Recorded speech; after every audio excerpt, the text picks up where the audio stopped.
le plus grand problème par rapport aux informations, aux données que nous réalisons à travers les recherches, c'est la diffusion.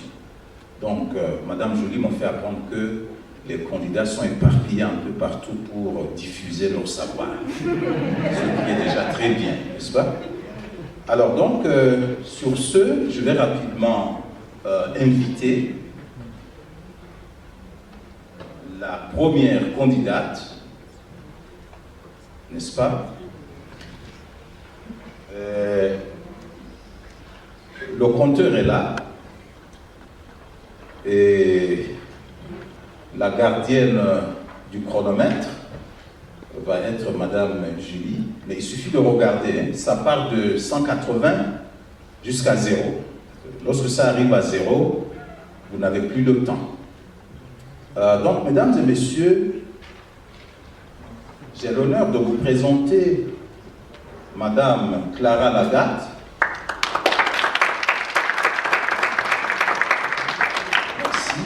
qui est doctorant. Elle est en train de préparer sa thèse à l'université Masinde Muliro. On appelle ça Masinde Muliro University of Science and Technology au Kenya. Et l'intitulé de sa thèse, c'est Compétences des enseignants et de l'enseignement de l'oral en français de spécialité dans les universités publiques kenyanes. Clara, vous avez 180 secondes. L'homme est par nature un animal social, dit Aristote. Les êtres humains interagissent à travers les langues, c'est pourquoi on apprend la langue de l'autre. Ici au Kenya, il y a presque 4000 étudiants qui apprennent la langue de Molière pour interagir et communiquer avec les francophones. Prenons l'exemple de ceux qui sont inscrits dans les filières du tourisme et de la restauration. Ils apprennent le français pour mieux s'insérer dans le monde du travail, mais aussi réaliser les tâches professionnelles, accueillir les clients francophones, réserver des chambres, accompagner les touristes dans les safaris. Mais il y a un problème. Ces étudiants ont du mal à s'exprimer en français. Moi, comme enseignante, je suis troublée. Troublée parce que l'acquisition de la compétence orale est très importante pour la communication et il n'y a pas de communication, il n'y a pas de développement sans communication. Alors, je me suis efforcée pour aller trouver des solutions. Avec une caméra, mon troisième œil, j'ai observé les pratiques de classe, les activités de l'enseignement et de l'apprentissage pour déterminer si ceci s'apprête à l'appropriation de la compétence orale. Qu'est-ce que j'ai découvert? Que les classes, les cours étaient dépourvus des activités orientées vers la réalisation des tâches professionnelles et la pratique de l'oral.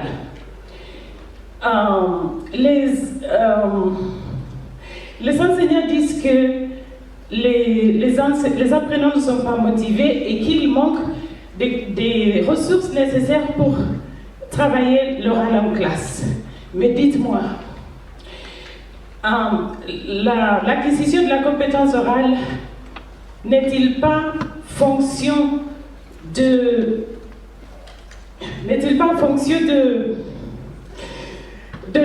la qualité de la formation de l'enseignant et de ses compétences? Alors, mesdames et messieurs, former, c'est transformer. Je profite de ces quelques secondes pour inviter le deuxième candidat au podium. Et c'est bien Jacqueline Kandagor. Vous m'excusez si vous êtes déjà docteur et je ne cite pas votre titre. on le saura, n'est-ce pas? Donc, Jacqueline Kandago, vous avez la parole.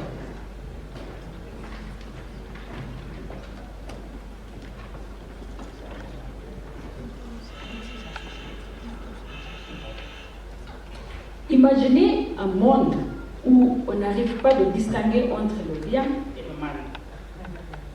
Inimaginable, n'est-ce pas? La transmission des valeurs aux jeunes est une pratique aussi vieille que l'humanité. Donc, la dégradation des valeurs susciterait de plus en plus d'inquiétudes. Par exemple, ici actuellement au Kenya, on se soucie de la transmission des valeurs aux jeunes parce qu'on a des violences. On a des cas de violence dans les écoles, dans la société, la corruption, le taux qui s'augmente.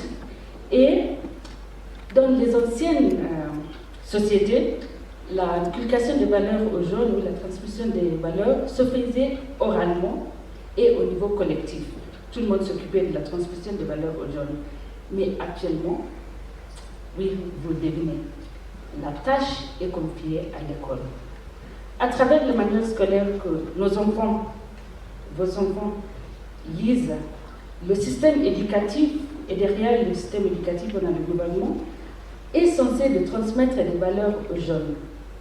Moi, en tant que chercheur, en tant que linguiste, je m'interroge sur les stratégies linguistiques adoptées par des concepteurs de manuels, les auteurs. Je m'interroge sur des choix lexicaux, ça veut dire les mots, le vocabulaire qu'ils utilisent, la structure des phrases, le sens porté par ces phrases. Et étant donné que les valeurs sont ancrées sur des idéologies, nous comptons également établir des idéologies dominantes dans les manuels de français langue étrangère qu'on utilise dans les écoles secondaires au Kenya. Nous sommes guidés par une théorie d'analyse du discours qui considère que la langue et son usage ont le pouvoir de transformer une société. Donc, ce que nous allons faire, c'est d'extraire une quarantaine de textes de 2 manuels que la plupart d'entre vous, surtout les étudiants et les enseignants, vous connaissez, entre Copa et au sommet, et nous allons décortiquer ces textes, voir chaque mot, analyser, examiner, pour voir comment les concepteurs de manuels ont réalisé les valeurs dans ces manuels. À la fin de notre travail, nous espérons partager le résultat avec les décideurs de nos systèmes éducatifs, ça veut dire les gens au ministère, les concepteurs de manuels et les enseignants eux-mêmes. Imaginez si on avait des gens qui ont... le diapo n'est pas là. Bon, les valeurs. Merci de m'avoir écouté. Bonjour, j'ai un problème de famille. Ma tante a demandé à sa nièce ingénieure que je suis de lui construire une maison sur 150 mètres carrés, une toute petite maison. Pas de souci jusque-là. Eh bien moi, je lui ai répondu qu'en dehors de la maison, j'aurais aussi besoin d'un espace pour planter 900 arbres. Vous imaginez le choc et le tollé dans la famille. Eh bien, ce que vous devriez savoir, c'est qu'à chaque fois que nous construisons une maison, nous dégageons dans l'atmosphère une telle quantité de CO2 qu'il faut des forêts entières pour tout restocker. Eh bien, pour ma thèse, nous avons décidé de faire de l'un des matériaux les plus utilisés dans la construction un matériau écologique. Et ce matériau, c'est le béton. Pour pouvoir faire du béton un matériau écologique, nous avons demandé de l'aide à un arbre. C'est le palmier à huile. Eh bien, l'huile de palme qui est la ressource retirée du palmier à huile est disponible dans pratiquement tout notre quotidien.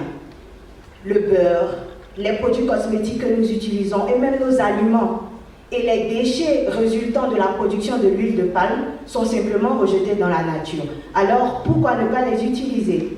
Eh bien, ce que nous avons fait, nous avons remplacé tout le gravier présent dans le béton par les coques de noix de palmiste et nous avons remplacé 30% du ciment par les cendres issues du palmier à huile. Eh bien, nous avons découvert dans ces cendres qu'il y a un médicament pour le béton. Ce que nous devons savoir, c'est que le béton aussi, quelquefois, a des cancers. À toute petite échelle, aussi petite que la taille de nos cheveux, voire 100 fois plus petit que nos cheveux, il y a des fissures qui apparaissent naturellement dans le béton lors de sa fabrication. Eh bien, ces cendres contiennent de toutes petites particules appelées nanosilices qui vont aller réparer ces fissures et même parfois empêcher que ces fissures apparaissent. Et en dernier lieu, nous avons également mis en place un programme informatique qui permet, à partir des caractéristiques des constructions écologiques, c'est-à-dire les coques et le centre, et les cendres qui vont être mis dans le béton, de savoir à long terme quelle sera la force de ce béton ou à quel point le béton peut être assez résistant. Eh bien, nous ne nous disputons plus parce que j'ai diminué le nombre d'arbres qu'elle aura plantés. Merci. Donc, Yvonne Mange Muriuki est de l'Université de Nairobi au Kenya. L'intitulé de sa thèse, c'est une analyse multipartite de l'interaction entre la disponibilité et l'accès à l'eau, le changement climatique et le développement des infrastructures à grande échelle à Lamu au Kenya. Merci. Imaginez le pôle le plus bel endroit sur Terre, sans doute. Honnêtement, c'était mon premier de ma recherche. L'amour est facilement mon endroit préféré sur Terre. Et je sais que je ne suis pas le seul à ressentir cela. Mais ce que beaucoup de gens ne savent pas, l'amour est au bord d'une crise de l'eau. Essayons de comprendre le problème avec moi. Il y a trois principaux problèmes.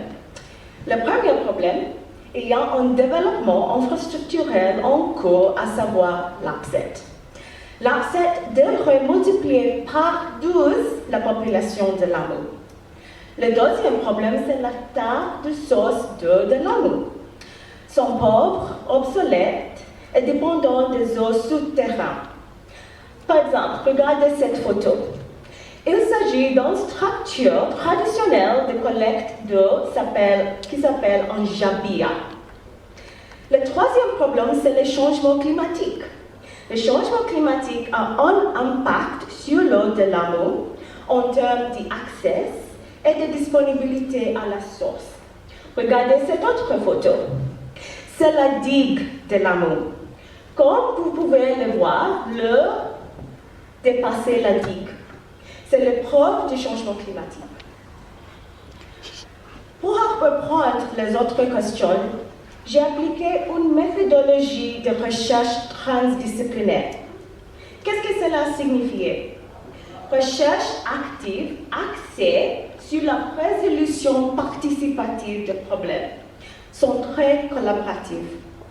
En collaboration avec la communauté locale, la recherche propose 3 questions, 3 solutions et identifier 3 problèmes.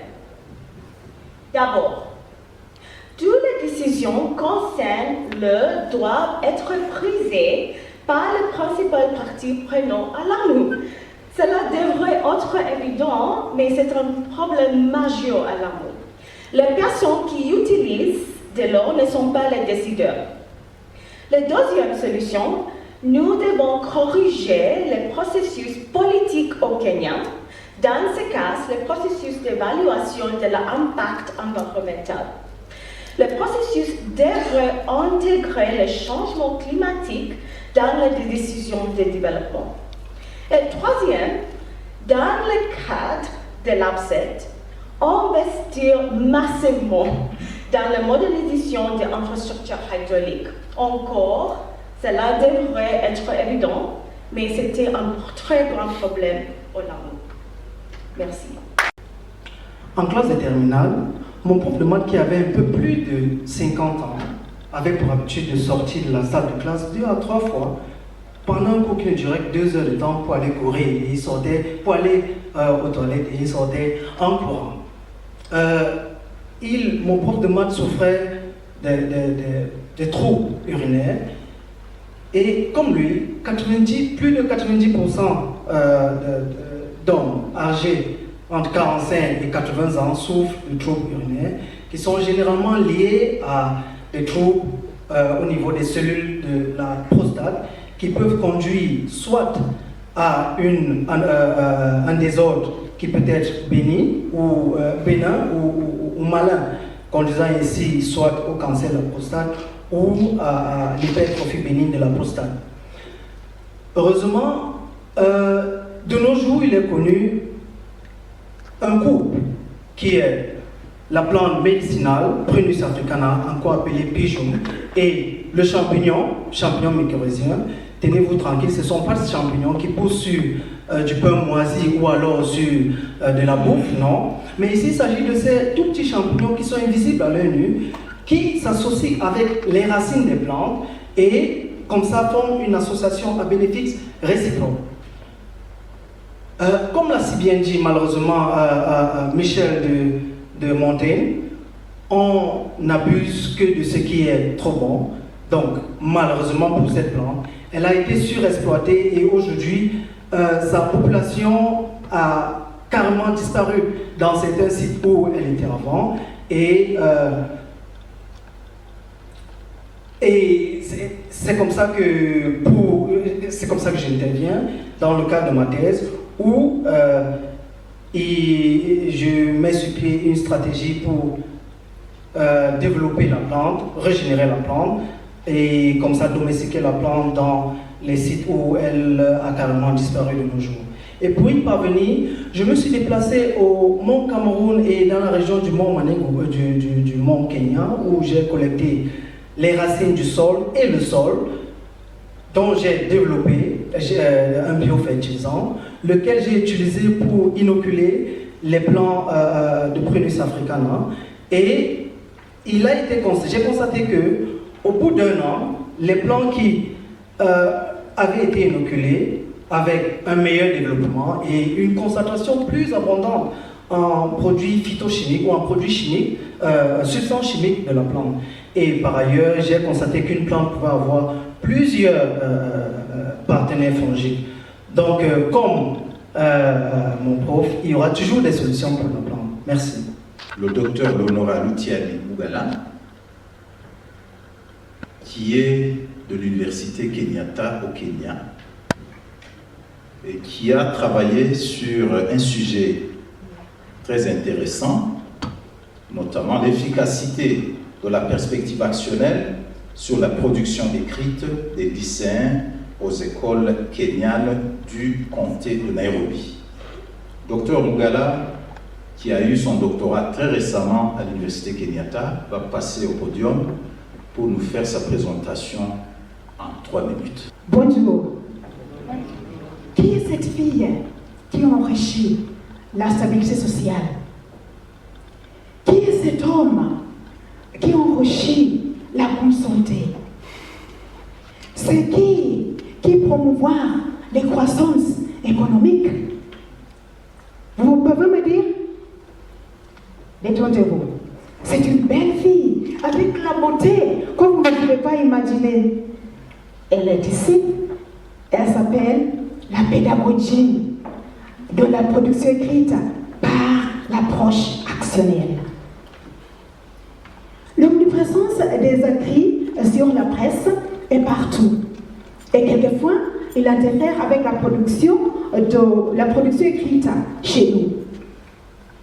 La production écrite est très importante parce que pour nous, c'est quelque chose qui nous va rappeler. Et pour nos enfants, c'est quelque chose qui leur dit l'histoire, c'est-à-dire l'histoire se répète. La fourniture des matériels écrits est très importante dans notre curriculum. Donc, il est encouragé d'avoir des matériels écrits pour promouvoir l'éducation. J'ai divisé ma classe en 2 groupes, le groupe à gauche et le groupe à droite. Le groupe à droite était enseigné par l'approche actionnelle et le groupe à gauche était enseigné avec les autres approches.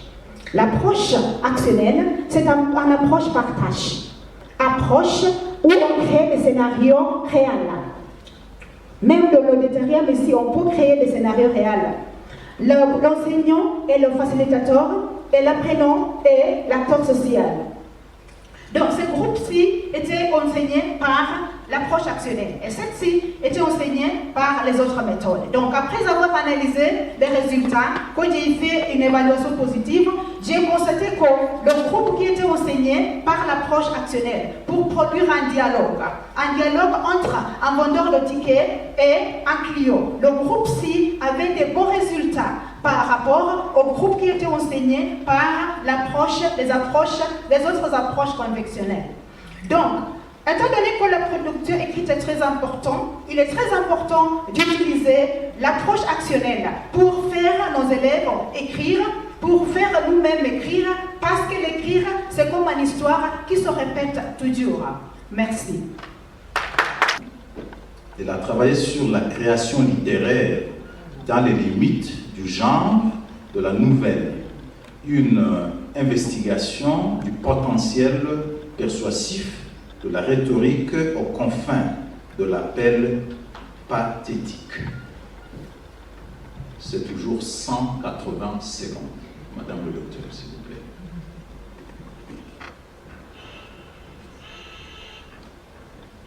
Quelle horreur! C'est un sentiment. C'est le sentiment que le grand philosophe Aristote a appelé pathos, l'appel pathétique. Et il y en a trois. Il y a logos, l'appel au raisonnement. Il y a aussi ethos, l'appel aux éthiques et à la moralité de l'écrivain. Et ces trois appels, je préfère les regarder comme les enfants d'Aristote. Parce que ces trois enfants doivent aller ensemble, travailler ensemble. Alors, tandis que Logos était trop bavard et Ethos était plutôt malin, j'ai regardé Pathos et j'ai remarqué qu'elle était plutôt silencieuse, elle était timide, elle ne parlait pas, mais elle était très très belle. Et j'ai décidé de la donner plus de confiance et plus de dominance sur ses deux autres frères. Alors qu'est-ce que j'ai fait? J'ai pris une boîte de maquillage. Et donc, je vais appeler cette boîte de maquillage la rhétorique. La rhétorique, qu'est-ce que c'est? En effet, ce sont les moyens les plus diversifiés de persuader le lecteur d'un conte ou d'une nouvelle en anglais. Parce que ma recherche était en anglais. Alors, dans cette boîte, j'ai retiré deux paquets. Un paquet des utiles de rhétorique et un paquet des dispositifs de rhétorique. Alors, parmi les utiles, qu'est-ce que j'ai pris? J'ai pris, par exemple, la métaphore, le sarcasme, parmi d'autres. Des dispositifs, qu'est-ce que j'ai pris? Ekphronesis, ce qui est le mot exclamatif avec son point d'exclamation, bien entendu. Et j'ai pris aussi epanaphora. Epanaphora, c'est avoir une succession de phrases qui commencent avec les mêmes mots. J'ai pris aussi epistrophe. Epistrophe, c'est une succession de phrases avec les mêmes mots à la fin de la phrase. Tout pour insister. Alors j'ai utilisé ce maquillage sur la belle pathos, la belle pathétique, et je lui ai rendue très très belle. Sa beauté a touché tout le monde et elle a été frappante. Elle a dominé sur logos et ethos. Et donc j'ai réussi dans mes vouloirs, mes volontés là. Je peux conseiller à tous les chercheurs et chercheuses dans les humanités et sciences sociales de faire pareillement. Merci de votre attention.